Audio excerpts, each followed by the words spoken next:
So it's a pretty forceful step. And that one just collapsed. And what happened then is I luckily was attached to the rope, and I'd even clipped my Jumar in for extra safety just to have another point of attachment to the rope, which was a really good thing because I swung into the wall and my weight was held up by the ascender. It, bites into the rope. So it can't go down, it can only go up. So now I'm dangling in the crevasse, hanging by my ascender on this rope. Luckily, both the anchors held on both sides. All right. Welcome everyone to episode 34 of Ty's Training Talking with My Dad. This is our autumn Everest expedition recap episode. I'm Ty, and here as always with my co-host and father, Tim Andrews. I'll apologize upfront for the delay here. It's been a very, very busy, it's been, I guess, 2 weeks now since the first attempt. We're recording this first week of October, and that kind of snuck up on us. We were a little bit earlier than we thought, which we'll talk about. And had 2 attempts pretty close, and then been pretty unplugged for the last couple of weeks. I've actually just been kind of re-updating my log for the last couple hours finally over the past, to cover the past few weeks. And now here we are to talk about it all and share it all with you guys. So Mr. C, great to see you as always. I'll see you in person in a couple of days, which is great. Yes, very exciting. Back home.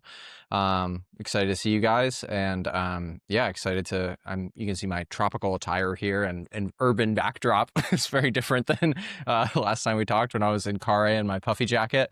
I'm excited to be here. How have you been? How has your last week or so been since I've been off the mountain? Great, since you've been off the mountain. We're always, in some senses, happier when you're off the mountain as your parents, so that's been great. And we just got back from a wedding of a dear friend of ours' child. It was terrific up in northern New Hampshire, and we got a little summertime blast of weather here, so that was great. Normally, northern New Hampshire in October is cold and rain, but it was warm and sunny. So it was terrific. Excellent. Well, I know we got a lot of questions to go through. We got a lot of material to cover, so let's dive into it. Absolutely. Okay. So question number one, so much has happened over the last few weeks, but originally, you almost forget with all the other things going on. You were dealing with some travel and equipment snafus, and your altitude machine didn't work when you got there. And you were figuring out how to deal with that and traveling between Kare and Lukla. So walk us through that last chunk of time and all the snafus before you ended up getting to Everest. So I think I don't even remember where I was when we recorded last time. I don't think I was in Tangboche yet. So yeah, we basically, long story short, the altitude machine wasn't working. We had to get a new one shipped in. And then, we had all this political instability in Nepal, pretty much a coup at the beginning of September, and that kind of shut down air travel for a little while. Obviously, that was kind of the priority for the country, which, right. As far as I can see, and from talking to my friends and contacts in Nepal, I'm not super plugged into Nepali politics, but it seems like people were pretty pleased actually with the result of that. Obviously, there was some violence, and some people were pretty hurt, and even some people were killed in Kathmandu, which is never a good thing. And there was a lot of rioting and property damage, but I think the overall governmental kind of changes and some of the people who were ousted, most of the Nepalis that I know were actually pretty pleased about that. So I'm glad for their country. I'm sorry that they had to go through it in a kind of upheaval like that. But at the same time, it seems like hopefully it's a net positive for the country going forward. So that was early September. We were in Kare, and then I ended up going to Lukla to get the machine. And eventually it got to the point where I was in Lukla for so long and the weather was so bad. That was the other kind of factor here, was the monsoon season really lasted pretty late into September, into the middle of September.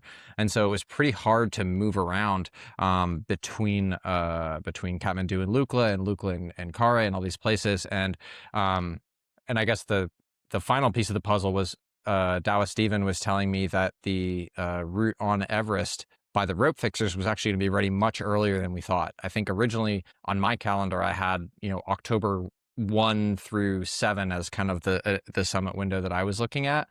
And he told me, oh, it could be as early as September 15th. So that's 2 or 3 weeks earlier than we had planned.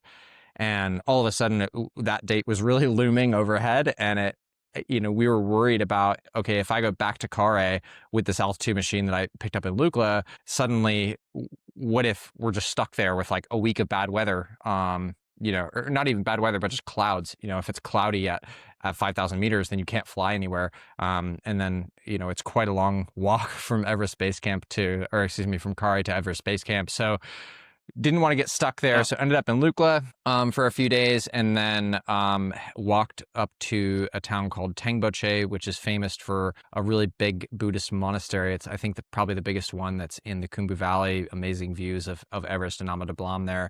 And Dao Stephen has his family has a lodge there, so we were able to kind of set up there, use the altitude machine, and kind of do our last bout of training there, and finally kind of just like get settled. And for me, it just felt good to have a plan. So yeah, that kind of got us to Tangboche, and then from there it's a pretty short trip to Everest Base Camp. So we were kind of just waiting for the final word on when to head uphill. Mm-hmm.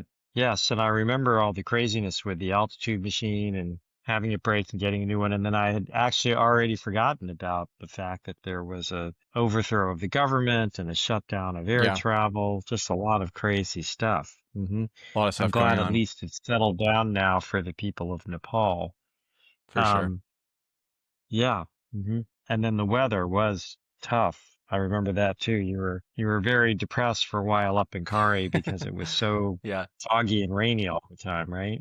hmm Yeah. Yep. Though I did literally Okay. just like 15 minutes ago, I got a text from Dawa with a video of Kare from yesterday, and they had like, it must have been like 4 feet of snow, like over a meter. Like it was an unbelievable amount of snow that just got dumped in like 24 hours there. So could be worse. Could be like, Wow. I mean, at that point, you're pretty much stuck inside. You're not going to go wade out onto a steep avalanche prone slope with over a meter of fresh snow. So yeah, we at least we didn't have that. It was warm enough that most of what was falling was kind of like rain and drizzle, and it was just kind of gray and sad, but it wasn't dangerous, which is what you want to avoid. Yeah. Yeah. So you ended up in Tengboche instead of Kare. And how was it there? How was the setup? How was your environment there? And did you feel like you were able to get the preparation you needed to be ready for your Everest summit attempt? Yeah, I mean, first of all, like Dao's Lodge is like way nicer than any other tea house I've ever been to in the valley. I think they're kind of trying to build this like as a series of lodges for kind of higher end experiences for people who might want a little bit more comfort than the standard tea house. So it was way nicer than I was expecting. Honestly, we were mostly there because of the electrical grid, and we really wanted to make sure that the machine would work if we were going to go all the way up there. So honestly, the setup was, yeah, super nice. Really great people, great food. The machine worked like a charm, so I was able to both sleep on it and use it for exercise. Had the stationary bike up there with me. The altitude is quite a bit lower than in Kare or at Everest Base Camp. I think it's only maybe 3,800 meters. But still, the machine is able to go up to over 10,000. So I was able to use that on the bike for a few hours a day while it was there. And also, I was sleeping every night at least at 5,000, and then I did a couple nights, which I don't usually do, but because of the lower altitude in Tangboche, I decided to kind of experiment with that. So I did a couple nights sleeping up higher. I think I did one night maybe at like 6,500, and then another night at 7,500 to kind of simulate like doing a rotation up the mountain where you might sleep at camp 2 for a night and then maybe sleep at camp 3 for a night and then come back down. And that, it was not super comfortable, but, I think I actually probably did help prepare just because you're spending a lot more time breathing that thin air. So yeah, overall, definitely a little bit of a pivot, but I think one of the things I've learned from doing a lot of expeditions in the last few years is just the value of being flexible. And, you can kind of have a plan on paper, and then you have the plan in real life. And the quicker that you can adapt your expectations to what is actually happening on the ground, the better it's going to go. So I think at the end of the day, it worked out really well. And yeah, it was a really comfortable spot, beautiful spot to hang out for a few days. Okay, good. So your preparation wasn't really impeded at all, maybe even improved by being in Tenboche, but at least not impeded. Yeah. I think honestly, the only thing that I didn't get to do that I would have liked to do was I had on my calendar one more kind of long overnight day on snow that I'd planned to do, kind of like the one we did in Cotopaxi, where just kind of going up and down the glacier all night to practice gear management and being up late and, fueling, all those things that are hard to simulate. So we didn't get to do that, but, at the end of the day, because it was so much earlier, and the summit window, it's probably a silver lining. Maybe that would have been a little bit too much in terms of training to try and squeeze in another long overnight day, on the way with Everest, just a few days away at that point. So yeah, I don't think it was a bad thing. Okay. My little assistant here is very active this morning. I see that for our audio listeners, we have cat cam going on Mr. C's side. Yeah, who you'll be seeing in just a couple of days, and we'll be happy to see you. Okay, so Chris came, your friend and partner, climbing partner, Chris Yep. Fisher, and met you in Tangboche. What was his role on this expedition, and how was it to have a good friend there after a sort of a crazy period of time there? Yeah, so Chris got there, and honestly, like, once I was in Tangboche, Chris was in Tangboche, all of our stuff was in Tangboche, it felt like everything on the logistics side was okay, and it would kind of just work itself out. Like, there was a lot of stress about that too, because even, getting Chris up to the valley was not trivial because of all the bad weather in Lukla, so I think he was stuck in Kathmandu for a couple days. So I felt like once he got there, it was just like, okay, now we can kind of just relax because we're in place. We could walk to Everest Base Camp from Tangboche in, a half day. So it's not super far at that point, and we could be there tomorrow, basically. I thought once he was there, it kind of just everything settled down. I wasn't really worried about where stuff was going or who was where. And it was honestly really nice to have him there. I mean, he's a really good friend. We've had some really great adventures over the last few years of climbing and exploring and adventuring together. And yeah, I mean, I'm definitely someone who can enjoy solitude and training by myself. And I can kind of do my little, monk thing where I'm just training and sleeping and eating. And that's pretty much my whole life. But also, especially as you get close to a big competition here being, a solo thing, but still it's the end of the season. I think as you get close to that and there's a little bit more pressure, maybe thinking about it, it is really nice to have another person there that's just a distraction. I mean, this was, world championships for track and field were going on. So it was nice to just like have someone to watch track with and like you just hang out and watch TV basically and not think about Everest like 24 hours a day. It was really nice. So it was great to have him there. And yeah, then we were just kind of waiting at that point, waiting for Dawa to let us know when the final kind of summit window was approaching. Okay. And the summit window did end up being pretty early. You got to Everest Base Camp on September 21st with Chris.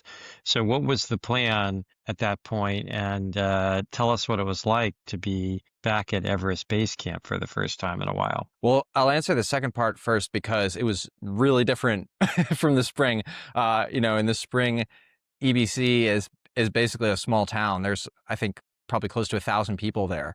And in the fall, there were two teams on the mountain. One was ours with Asian Trekking, and the other was Andre. And I'm gonna butcher his last name, so I won't even try it. But he's a famous skier, and he successfully skied off the summit of Everest. That was his big project, and he had a much bigger team than we did. I think he had close to a dozen people coming from Europe with him on his team, as well as maybe 15 or 20 Sherpa. So they had a really big team, compared to the spring. I think maybe between the two camps, we had 30 or 40 people. So it was kind of crazy. We flew into EBC, when you fly in the spring, it looks like a petri dish, if you can imagine, full of colorful mold or bacteria or something with like little bright yellow spores everywhere that are all the tents, and that kind of beige, brown, white backdrop. And yeah, this season it was, I don't know, maybe there were 20 tents or something, like I said. So it was a much, much smaller operation, much quieter, very, very different vibe than the spring. And at the end of the day, Andre and I were both there as professional athletes with pretty big objectives. Yeah, I think just the overall energy in the camp felt pretty different. And in terms of the plan, once we got there, like I said, Dow was keeping us posted on how the rope fixers were doing. And so we knew when they had left for the summit and what day they were planning to go to the summit to fix the rope. And my plan was always to go kind of right behind them, maybe a day or so afterwards.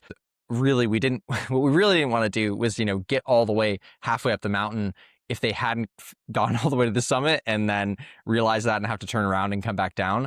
Essentially, we were playing a waiting game of waiting for them to really have true confirmation that they were going to go to this, that they were all the way to the summit, because 99% is not quite good enough. So we were waiting on that for that last day or so. And we actually ended up going a day earlier than planned because originally we'd been told they were going to fix to the balcony from Camp 4 on one day, which is about halfway, come back down and rest, and then another team would go up the next day and go to the summit.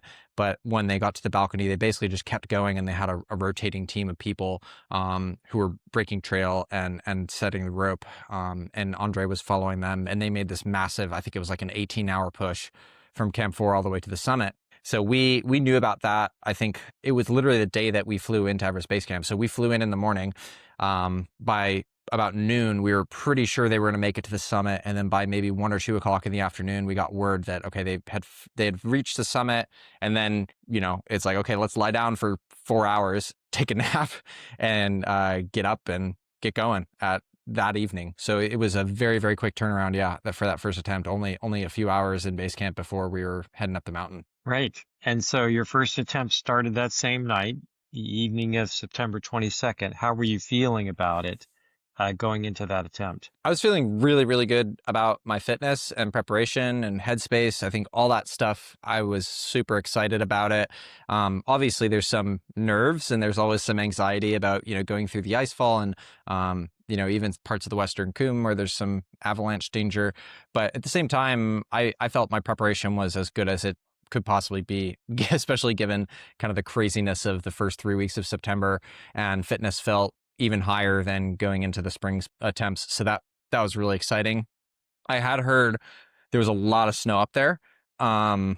When we arrived in base camp, we walked through the other camp, Andre's camp, and there were a couple of people on his team who were still in base camp, and they were like, "Yeah, there's a lot of snow up there. It's like up to here," and they're like, motioning to their chests, and I'm like, "Oh gosh, that's a lot." But also, I knew that these guys had gone to the summit, so it's like, okay, I know it's at least possible. What I didn't know at that point was just how long it had taken them and how strong their Sherpa team was. I want to say they had 12 Sherpas breaking the trail for one guy to go from Camp 4 to the summit. So it kind of gives you a sense of, how hard it was. And these guys are obviously climbing with oxygen and fixing the rope at the same time. So super strong team. But they had 12 people essentially working in shifts, kind of rotating through over the course of, 15 or 20 hours from Camp 4 to the summit. So I didn't know that at the time, and who knows if that would have changed any of our plans. Probably not. But I definitely was thinking about, okay, there's a lot of snow up there, and it's going to slow things down. And that was kind of my thought is, okay, we're not trying to, this isn't going to be an F1 race. It's going to be, I don't know what the analogy is. I don't know race car driving, but it's going to be more of a slow and steady thing. Instead, we're not driving a Ferrari. We're driving a Toyota Hilux through the desert or something, and that was kind of my attitude going in, is like, okay, if we can do, 20 hours and 25 minutes instead of 20 hours and 30 minutes, that's going to be a win today. I knew the conditions were tough, but I physically and mentally, I felt as good as I've ever felt. Uh-huh. Okay. And spoiler alert for those who aren't aware, you didn't make it all the way to the top, but long before that, Yep. You had, shall we call it an incident, An incident in the ice falls, Yep. and with a crevasse at the top of the ice fall. So can you tell us that story again and what actually happened? Maybe I should leave for this part. You've already read the recap that I sent. It's not going to be any worse I than know, that. I know. The written Well, one. I mean, so the ice fall I was going through by myself, and the lower part actually felt quite calm. Nothing scary, no big avalanches or anything. And I would say for the last like 200 or so vertical meters, the route was pretty complicated.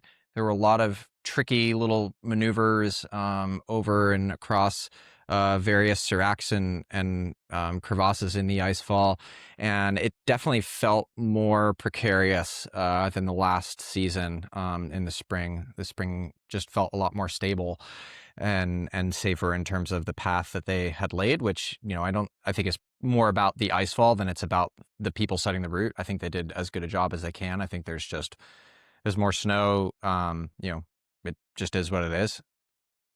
I think it was around 5,900 meters, which is pretty close to the top. The top of the ice fall is right around 6,000. There was a particularly tricky piece where essentially there's a big block and there's another one with a pretty significant crevasse in it, and there were kind of these, I called them like lily pads almost of snow, so kind of like a bridge. There were some, yeah, more like little islands that you almost have to hop between across this big opening in the glacier to get to the other side. And the first thing that happened, the rope was kind of in an L shape, so you kind of went down a little piece, and then the rope was anchored into this block at the corner of the L, if you can imagine that. And I noticed that the rope seemed really loose, and so I went over there, and there was an ice screw, which is a piece of protection that holds the rope into a block of ice. It's just basically a screw with a clip on the end. And I noticed it was essentially flopping out. It wasn't attached at all.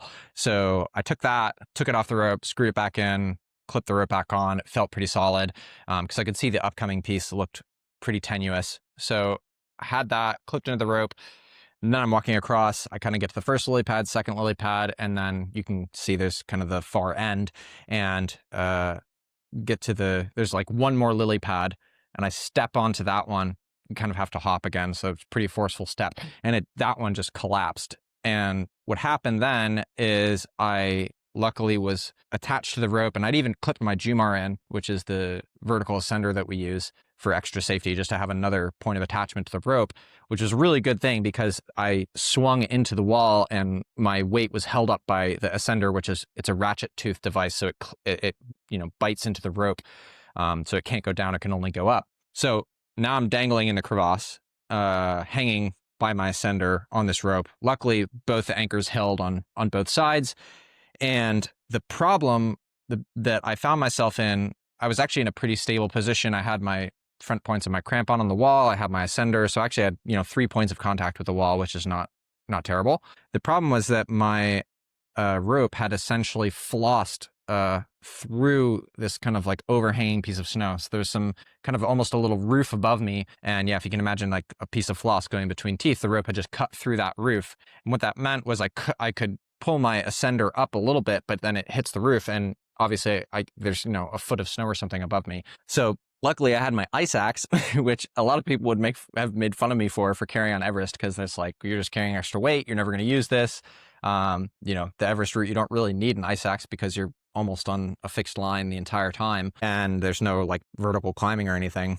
But I have a super light ice axe that I had on my backpack for emergency situations just like this, and I was able to take my backpack off, get the ice axe off, and then what I had to do was essentially dig through the roof above me using the pick of the ice axe.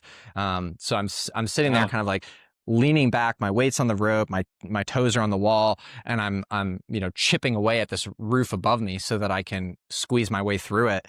And it had been really warm, and I was moving quickly, so I was literally wearing a t-shirt at this point, and I'm just raining down snow and ice on myself. My hands are like totally frozen. Oh my. Eventually I finally can chip my way through enough that I can kind of wriggle up and slide the ascender up and pull myself up on the other side. And actually, that was the last thing. This is a long story, but the last piece of it is, and I've had this happen before, when you get snow and ice can get into the ascender, into the little teeth sometimes. And so you'll slide it up and it'll slide back down, which it's obviously not supposed to do, because there are little pieces of ice that are stuck to the teeth and the teeth isn't gripping the rope. So that was happening. And I was like, oh no, that's a really big problem, because that's the only thing that's really holding me up. My toes are just kind of there to keep me stable, but this is where almost all my weight is. So that was scary for a second, and I had to kind of take the ascender off. And again, I was still clipped to the rope with my safety cable, tied a little prusik so that wouldn't go down, and you have to literally take the sender off and either use like your fingernail or something, or just bang it on a rock and get the ice out of those teeth, clip it back on, and finally up. So it was a whole ordeal, and definitely one of the scarier situations I've had in the mountains, certainly on Everest, and not that cool. And luckily I was able to pull myself up and had all the right tools, and was proud of myself for just kind of the way I handled that and used a bunch of different skills to deal with that situation and stay calm. Yeah, definitely set the mood for the rest of that day, and kind of got in my head a little bit of just, oh man, like that was not that cool, pretty scary way to kind of start the day, and get the heart rate a little jacked up early in the night. But Yeah, luckily, because like I said, this is within the all the gear held, first. and yeah, sorry. This is within the first 2.5 hours, right? Yeah, it was probably about 2 hours in, if I had to guess. So Yeah, so relatively very early. Yep. early in a long climb. Yep. And as your podcaster and father, I will mention to people that you've never liked the Khumbu ice falls, for good reason, Yeah. and now here it is, right? And so I'm sure on Yeah. top of this, you're like, God damn it. Yeah. Why? Hmm. Yeah. For sure. Yep. But I'm certainly glad as your father that you made it out in one piece, and I am proud that you were able to stay calm and that you had all the right equipment. Yep.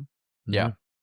Same. Okay. So, moving on past that scary encounter, you did make decent time, and then you got to the Lhotse face. So what there slowed you down, and how were you feeling by the time you got to the Lhotse face? Physically, I think I was feeling really good. One of the things we've talked about on this podcast, and just you and I, offline, is this idea of trying not to rush quite as much through the ice fall, and keeping the heart rate lower in those first 2 hours, which, like, other than the falling into a crevasse part, I actually did a really good job at. I think my average heart rate this season, it was like in the 130s instead of the 150s, which is a really big difference. So I felt like I managed my energy really well.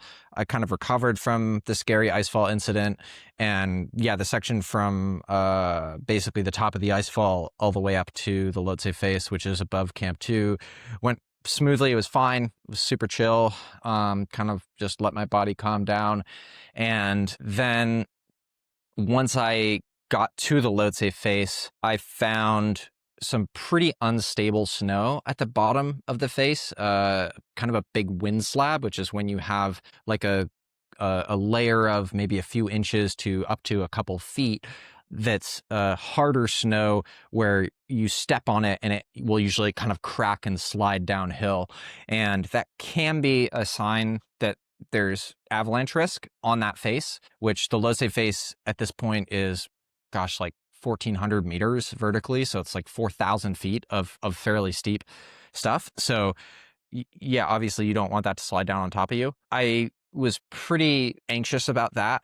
I knew that there had been a pretty serious avalanche about 7 to 10 days before I was on there that hurt some people. So I was a little bit concerned about that. And honestly, avalanche terrain is not my strong suit. I'm not a skier, and I don't have a ton of experience with that. So I was talking to Chris quite a bit on the radio. It was important to have him at base camp, and he's such a more experienced skier and just dealing with that kind of terrain than I am. So I was kind of explaining the situation, like, hey man, like, this is what I'm seeing. Do you think this is dangerous? And spent a lot of time there. And one of the things that I've found in all of these attempts is that the lack or the loss of momentum is a really big deal, like physically and mentally. I found that if I'm stopping, and especially if I'm stopping and stressing out about something, like when my boot broke, or about, in this instance, about the snow, you can really kind of get out of a rhythm mentally, and you literally cool down a lot. Your body, it's hard to get back into that physical rhythm at a higher intensity. And so I think that between the accident and the ice fall, and then getting to the Lhotse face and being a little bit worried about conditions, I wasted a lot of time and energy just worrying, honestly, and Hmm. was not in a great headspace when I finally kind of started going up the face. I spent a lot of time at the bottom of the face, just kind of like poking and prodding the snow and walking up 10 meters and doing it again and calling Chris, and all this stuff that in retrospect was just, yeah, a lot of wasteful time and energy. And so by the time I went up, I just felt like I was not really that happy to be there. The conditions didn't seem great. Snow was really crappy. Like even once I got above that kind of wind slabby part, the snow was really deep and I was moving really slow. And I just like wasn't really feeling it. I wasn't feeling good. I wasn't excited to be there. It was the middle of the night and it was it was not really that fun, honestly. Yeah. So you slowed down a lot between all this worrying about the snow and everything, and eventually, at some point on the load safe phase, made the call to turn around. What was the Yeah. point where you made that decision? I'd kind of kept in touch with Chris for, I don't know, every 30 or 60 minutes, say we would kind of check in. Um, and I think a big part of it was expectations versus reality, which is another common theme on this podcast that we talk about. And I knew it was going to be slower than the spring. I didn't realize how much slower it was going to be and how much harder it was going to be.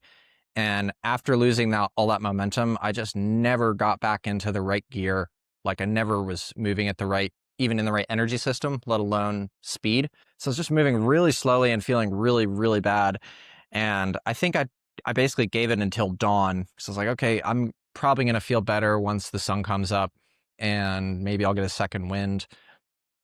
Excuse me. And once that happened and I realized I didn't feel any better and I just was not into it at all, um, it just felt like this is not the day. Or there were just sometimes you just have a gut feeling in the mountains, and I've learned to know kind of when that's just anxiety and when it's a gut feeling that is reflective of your headspace or maybe something in the mountain that's even your kind of subconscious is picking up. And it just felt like one of those days of this is not the right day. So I really didn't even make it that far that day. I think I was turned around at like 7:05 or something. I didn't even make Camp 4. And part of me was thinking this might be it. I might just go down and go home. Honestly, at that point, I wasn't feeling great. And I think I'm jumping ahead to your next question, but yeah, it was. I really tried to give myself the opportunity for the day to turn around, and at some point, I could just tell it's not going to turn around. And that was the time when I headed down. It was probably, I don't know, 5 or 6 o'clock in the morning as the sun was coming up. Yep. Okay. And so as you were contemplating this, yes, you were thinking, well, maybe I'm going home, maybe I'm not. So that was going to be my next question. Were you thinking about, or did you have a sense of, am I going to come back up? And once you got down, what did you do in terms of planning and recovery and thinking about going back up in the complex combination of logistics and weather and having a crew and people on the mountain and all the factors that weigh in there? I tried to not make the decision like the day that I got down, because I knew that if I made the decision that day, then we would be out of there. I was so tired, and that, now in retrospect, like in a hotel room 2 weeks later, I can kind of laugh about it. But like that experience was quite scary. And the ice fall, it was not, I didn't feel great about that. I didn't feel great about the ice fall at Yeah. all. I was not excited Yep. about going through that again. And I was concerned about the amount of snow and whether the project was even feasible. So there was a big part of Yep. me that really did not want to go back up and was thinking, okay, I think there's so much sunk cost in terms of everything, like training and time and money and people's effort beyond my own, that I didn't want to make that decision on that day when there's still so much physical and mental exhaustion and so much emotion from the day. So I think I just basically got back and talked to Chris a little bit in Dawa, but mostly it was like, okay, let's just eat some food and go to sleep and sleep on it. And in the morning, I think just having had a good night's sleep and being able to talk to Dawa about the route a little bit more, and knowing that Andre had gone and that they were coming back down, and they'd had a safe ascent and descent for their whole team, suddenly it felt like, okay, we're here, it's right there. The weather window was really good, and it was extending out for another, I don't remember, 3, 4, 5 days. And so there wasn't a tremendous amount more snow falling, and there was very, very little wind, which was our big problem in the spring. The temperature was fine, and it just felt like it would be really silly to go home. I actually think it was my mom, Mrs. V, who said the thing that kind of got me back on track, which she said something like, what decision are you going to feel best about in a month from now? You know, are you going to regret it if you go back to Kathmandu right now and don't give it a try? And I was like, yeah, probably. And so that was kind of the thing that at the end of the day made me think, okay, I need to give it one more shot, and I feel comfortable with it, and even excited about it. So it took me probably 24 hours, but once we got there and it looked like the weather was good and we could get everybody in place and all the gear in place and everything, then it was like, okay, let's go. Yep. Okay, so now you're getting ready to go again, and you're Yep. thinking, I think at this point, either the 25th or the 26th. So what was the deciding factor on picking the day and the logistics, and what, if anything, did you think you wanted to do differently on this attempt after your first experience? It was a balance of looking at giving myself as much recovery as possible while also making sure we were still in this narrow band of really good weather that we had at the end of September. So at the in the end, we ended up, I think it was a very short turnaround, is what I remember. I think it was actually the same turnaround that we had in the spring at the end of the season, which felt really short then too. I felt better recovered this time, partly because I'd turned around earlier, but it was still a very, very short window between the two. I think it was, 48 or 72 hours, essentially. I think the biggest difference was just my ability, or just knowing what to expect up there, and knowing, okay, this is going to be a huge slog. It's going to be really slow. It's going to feel really miserable. But also it's fine. You know, go through the icefall carefully, and let's say face is just going to be put one foot in front of the other for a long time, and eventually you're going to get up there. And I think going in with that attitude of having been there and seen what it was like, and knowing just how slow it was going to be, and how bad it was going to feel, I assumed that the conditions were going to be exactly the same, if not worse, because it was snowing maybe like an inch or two most days in the afternoon. So I was assuming, okay, it's going to be just as bad as last time, but if I can just go in with like a slightly different attitude and expectations, then maybe it'll go better. So I'd say like relatively optimistic given how poorly the first attempt went. But I think you have to be if you're going to go back up there. Yeah. Okay. So take us through that second attempt. How did it feel to go back through the ice fall again? The second attempt, I mean, the icefall still felt really scary and bad, honestly. I think if anything, it was probably a little bit worse than the first go round, just because it had been a couple days and there was a little bit more snow, like fresh snow.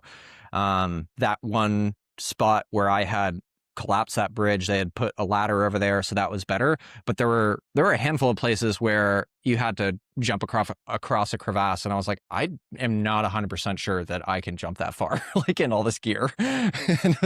So again, you're on a rope, so it's not like you're gonna fall to your death unless the rope breaks, which they're really crappy ropes. So whatever, I'm not gonna scare anyone. But it was, yeah, it was really not that cool. It felt this season just way more sketchy and dangerous than it had in the spring. And luckily everything went better. There was an avalanche coming off Nipsey that, I got kind of a little powder on me, nothing scary, or well, it was scary because it was really loud and relatively close, but nothing problematic. And yeah, no collapses this time, but it was it was not that cool. And yeah, I was not excited about going through it, but I made it through pretty much in exactly the same time, a little over 2 hours. And yeah, safe and sound. And we're glad about that. We're all glad about that. And then you got to the Lhotse Yeah. face. It went much faster. It seemed like were the conditions different and better, or were you just feeling stronger? I think the conditions were a tiny bit better. Maybe some of the wind had compressed a little bit of the snow on the maybe first few hundred meters. But I think, again, it was, like I said before, it was more just knowing what to expect. And I wasn't worried about the snow this time. I wasn't stressing out about it. I just knew, okay, like it's fine. It's like that wind slabby piece is only at the very bottom. I'm not worried about that. And then once you get above that, it's just annoying. It's like walking through, the surf at the ocean, or something like that, where it's just every Running step the is just kind of 100-yard dash exhausting. in the tar pit, we used to say. That's a really good analogy. Yeah, that's even better. Yeah. Yeah, walking through the tar pit. Yeah, I felt like walking through a tar pit, at 45 to 60 degrees of slope. So it was, Yeah. I think I felt better again, but only because I knew what to expect. So if there's a takeaway from all this, Hmm. it's, set the bar incredibly low whenever you're doing a project like this for how you're going to feel, Yep. and maybe you'll surprise yourself. Yep. So you made it to Camp 4 this time. So up the Lhotse face to Camp 4 because the route, in fact, we should point out, had been done slightly differently this time. So there wasn't even a stop at Camp 3. It went right from Camp 2 to Camp Right. 4. Yep. So what was the plan there? And then what happened when you actually got there? So Dawa, Stephen at Asian Trekking had two Sherpa, Lakpa, and Purpu who had gone ahead of me. They'd left basically the same time I did from um, when I left Camp 2, or excuse me, when I was leaving base camp, they were leaving Camp 2. So they went up to Camp 2, and then the idea was that just like Camp Andre 4, had you mean? had They got his Camp 4? sorry, yeah, to Camp 4. So just like Hmm. Andre had a dozen Sherpa that were breaking the trail for him, that we would have Purpu and Lakpa who would leave Camp 4 a few hours before I got there with the same idea that if there was really deep snow, they would be breaking the trail. If there were ropes that had gotten buried, they could be yanking those out so that I could move a little bit easier. Um, what happened was the snow was effectively just too deep for them to be able to go as a team of two. So from probably about 7,800 meters, you can see to Camp 4 and the route up above the South Col. And I got to that point and I could see their tracks, and I could see that they were already coming down and that they had only gone up, I don't know, 100 or 200 meters probably. And I figured that was probably not a great sign, which was a little bit of a bummer. So I came into Camp 4 and there was one tent, which again is crazy because in the spring, I think I was at Camp 4 and there were probably 60 tents or something. So there's literally one tent and this big flat plateau between Everest and Lhotse, which is Camp 4, and is just this really brutal, miserable, windswept place. And go into the tent and they're there, and so they're like, yeah, it's just like it's way too much snow, man. Like it took us like, I don't know, 5 hours to go up 100 meters or something. Wow. The snow is up above their waists, and these guys are really strong Sherpa. They're climbing with oxygen, and if that's as far as they can get, it is what it is. I actually did try and go up a little bit by myself, but it was clear that there's no way that I was going to be able to solo that by myself at that point. It would have taken me forever, and I just didn't feel comfortable doing it. So really, I was that was pretty much it. It was, I didn't really have much of a say in it, honestly. I felt okay at that point, and the timing wasn't terrible. But, when you have over a meter of deep powdery snow at over 8,000 meters, it's just really slow. It's really slow moving. It's really hard to do that. And the other thing was because there was still some wind and there was actually still some snow falling, even if these guys were breaking trail, it doesn't stay. It's not like you step into, solid snow and then you have a boot print. It fills in very quickly. So even, coming up the Lhotse face, by the time I went back down, all of my footprints were gone. And even, I was following, in theory, these guys had been going up the Lhotse face a few hours before me and there was no track. So those are the kind of conditions we're dealing with, just, kind of what the mountain is throwing at us. And unfortunately, Wow. that was pretty much it. Yeah, there was actually, and this was the last thing I thought of while we were up there, was I had asked essentially, could we sleep up there at Camp 4, and then even if it was Uh-huh. just for a few hours, and then kind of forget the record, but still go up either at like midnight to try and summit in the morning, or maybe in the morning the next day, because at this point, it's like, man, I've been to Camp 4, almost to Camp 4, 5 different times over this year. And Uh-huh. it would be meaningful to at least just get to the summit, even if I didn't get the record. And so that was kind of my Yep. pivot there, was trying to convince them of that. But long story short, they were not interested. I think they didn't have enough oxygen for them. They didn't feel confident that even if we rotated between the three of us, that we could get there in any kind of reasonable time or condition. So yeah, that was a no-go. And at that point, it was like, okay, well, we'll pack everything up and walk down the hill. Yep. Yep. Yeah. And you said it took what, 18 hours or something for the skier guy to get up there, even with 10 Yeah. Sherpas, right? Yep. Wow.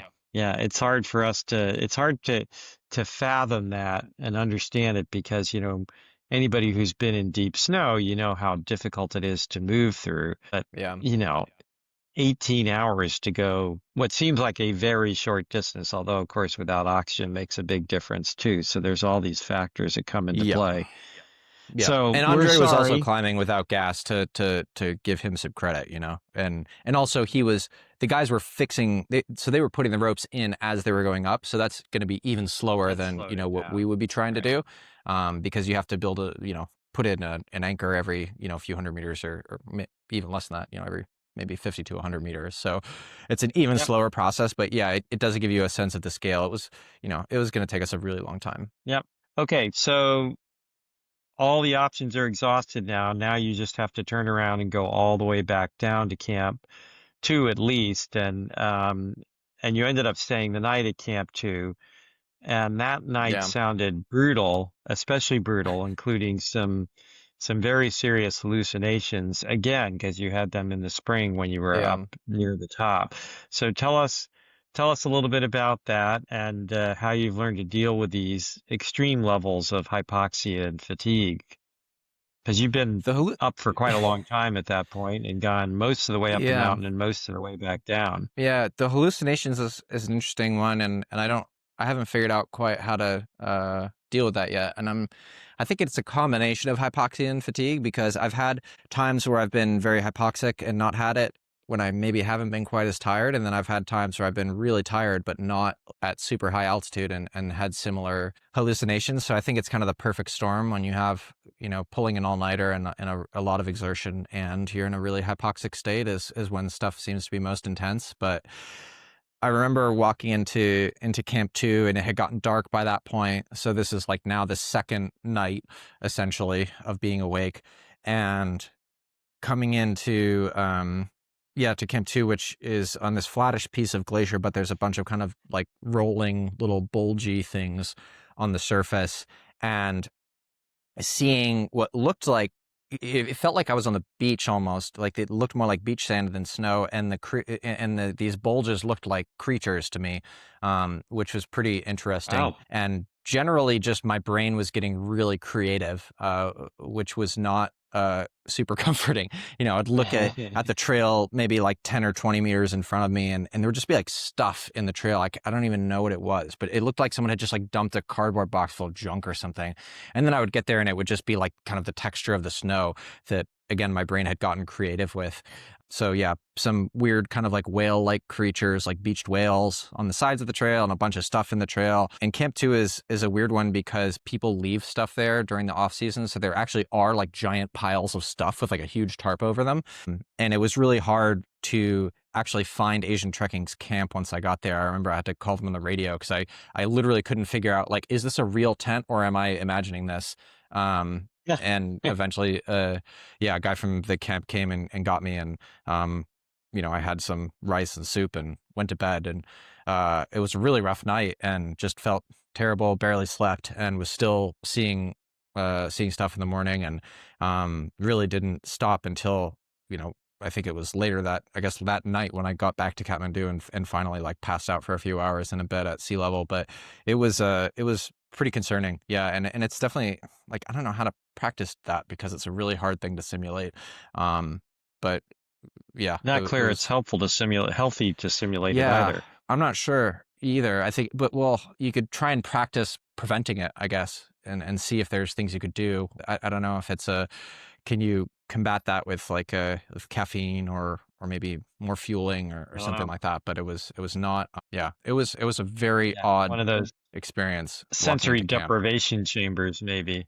Maybe. And it just, yeah, it does remind you, that it's an interesting thing to remind us that, um, we construct the world in our head because the only thing we get are, photons and a little fluctuation in the wind that's sound and smell.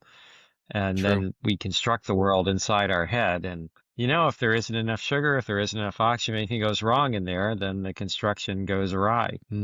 Sure does. Yep. Yep. Okay. So now, so let's pop forward. It's been almost a couple of weeks, 10 days or so since you got down. How are you feeling about the expedition and your preparation? Anything you wish you had done differently? Any early reflections? Gosh, I mean, yeah, I don't know that there's anything that I would have done differently. honestly. Uh, like, I don't know, maybe if we were right behind Andre and his team, like if we'd been kind of 24 hours earlier, but I don't know, you know, then you're gambling getting up there and the rope not being ready. So like, yeah, I don't know. That seems like a hindsight being 2020 kind of thing. Yeah. I mean, I feel like kind of like the spring, I think I feel really good about my preparation. I feel really good about most of how I executed on the mountain. And now you know, this is the second season that we've been up there and haven't been able to pull it off with 5 different trips up the mountain, which is pretty disappointing. I definitely didn't think it was going to take this long, and I think the funny thing is I think another journalist was asking me, which of these attempts do you think was the closest? And I actually think it was the first one, the very first one First where my one. boot broke, and Yeah. I think like again, not to throw shade at Sportiva, like they make great shit. It was an extreme environment and kind of a freak thing, but like if that didn't happen, then like maybe it's over on whatever that was, May 11th, and then we're not even having this conversation. But now it feels like, gosh, like I don't even like, is this even a feasible project on the Nepal side nowadays? I don't know. Like if the fall season is really like this, which I think this was abnormal, but it's not unexpected for there to be more snow. But if that's what the weather's going to be like in the fall and the spring is just so crowded that it's really hard to get a good day when it's not, a lot of people on the mountain, then like, what do you do? I think Yeah. going back to the very, very original plan, which is, okay, you have to be ready to be the first people on the summit behind the rope fixers, basically in the spring. I think that probably is the best way to do it. But, it does have me thinking about like, is this a feasible project from the Nepal side, or do we try and pivot and look at Tibet and look at going to the other side of the mountain where it's much less crowded, it's much safer, there's no ice fall, there's fewer pinch points on the route. So yeah, originally, actually, if you go way back and to when we were proposing this project, that was actually the plan, was to go on the north side. And it just, once we had kind of a big film team and everything, the permitting and all of that is much harder for a big operation. But, if it's just like me and Chris or whatever, then I think suddenly maybe that is starting to look like a better option. But yeah, I don't have a great answer. I feel disappointed. I'm super bummed. Again, I really, really thought this was gonna be the one. In the spring we were so worried about the weather, and we had such good weather this fall. We had probably a week, if not more, of really good summit window days. But it didn't matter because there were 2 meters of snow or whatever above Right. So the up on the climbing summit weather ridge. was good, but the prior Right. snow weather was really bad. So there's Right. The so many conditions were not factors. good. Mm. The current weather was great. So yeah, again, my takeaway in the spring was just like how complex a project this is, and it's like, yeah, that's pretty much still the takeaway. It's just there's a lot of factors and everything has to line up really well. And It's not inexpensive either. So each time you go, you have to yeah. line up some buco bucks. Hmm. Yeah, exactly. It's expensive. It's expensive in terms of money. It's expensive in terms of time. It's expensive in terms of other people's time. So it's a big project. I mean, I think it's still something I'm excited about, still something I want to do, but I definitely do need to think about, I don't want to spend like the next 10 years and I can't, going back every season until it goes. I think we need to think about, okay, what can we do to really try and maximize the chances of success if we're going to look at it again. But yeah, it's right now it's it's a mix of, I'm glad I went back up the second time. I'm glad of how or I'm proud of how I prepared and how I handled some minor crises on the mountain. And I'm also, yeah, I'm pretty bummed that it didn't go, and kind of still in the reflection period now of looking at the data from those days, seeing if I can do anything differently, and thinking about what's next. Okay. Well, you've already answered the last question I had, which was, as everyone wants to know, are you planning to go back? And it sounds like the answer is a definite maybe. Um, Yeah, but definitely but maybe. some more reflection, definitely maybe. Some more reflection required and all that kind of stuff. So any other last things? That was the end of my line of questioning that you want to share. No, I think just gratitude for a safe trip for everyone on the mountain. That's it's not just me up there, but like I said, there are probably 20, 30, 40 people who were up on the mountain at some time between my team and Andre's team. And it's a big mountain. It's a scary mountain, and it's great that everybody was able to get up and down safely. Stoked for Andre. I mean, this was his third expedition for what it's worth. So I'm one expedition behind him. So he did 3 trips to Everest to try and ski off the summit, and he finally did it. He has a really rad YouTube video of him skiing off the summit with a bunch of really cool drone footage and stuff, and go check that out. I mean, what he did was absolutely outrageous, skiing all the way from basically the summit to base camp. So definitely check that out. He's a absolutely Yeah, it is super badass wild. athlete. Yeah. Yeah, I Yeah. did see that. It's Um, crazy. Even skied through the Khumbu ice falls. Yep. So yeah, mostly gratitude for a safe experience, and gratitude to all the people who helped make it happen. You guys supporting me from afar, and Dow Steven on the ground handling all the logistics, all of our Sherpa team. Chris Fisher, he's a huge, huge, huge help to just have him there on the ground to be able to call him from up high on the mountain and stuff. So yeah, just a lot of people in my corner. Super grateful for everyone. I'm grateful to the mountain, grateful to Nepal for another safe and successful season, and now kind of just regrouping a little bit, and we'll see what happens next. Well, we're grateful as well that we're disappointed along with you that it didn't go as well as you wanted, but we're grateful that you're here in one piece, especially after your scary encounter. And we're certainly look forward to seeing you in the flesh in a couple of days. So why don't you read us out? Yeah, same here. I'm stoked to see you guys. Stoked to be back in the States for a bit, and we'll figure something out. Anyway, I will read us out, everybody. Thank you all so much for listening, for following along this season. We will again be taking a short kind of inter-season break here, but we'll be back in a few weeks. In the meantime, please send us any feedback, questions, comments, concerns, hopes, dreams. You can send those to my email, ty@chowski.run, or DM me on Instagram at Tyler C. Andrews. Remember, you can also read my raw training logs on my blog at tylercandrews.com, or get that delivered via Substack at Tyler C. Andrews. Ty's Training is a Chowski media production brought to you by the good folks at the Chowski Foundation, the world's leader in online coaching, travel, and community for endurance athletes. Thanks, everybody, for listening along. Again, it's been fantastic to even meet some of you guys in Nepal. Come say hi if you see me wherever I am in the world, and we will talk to you soon. Have a great couple weeks, and we'll be back soon. Ciao.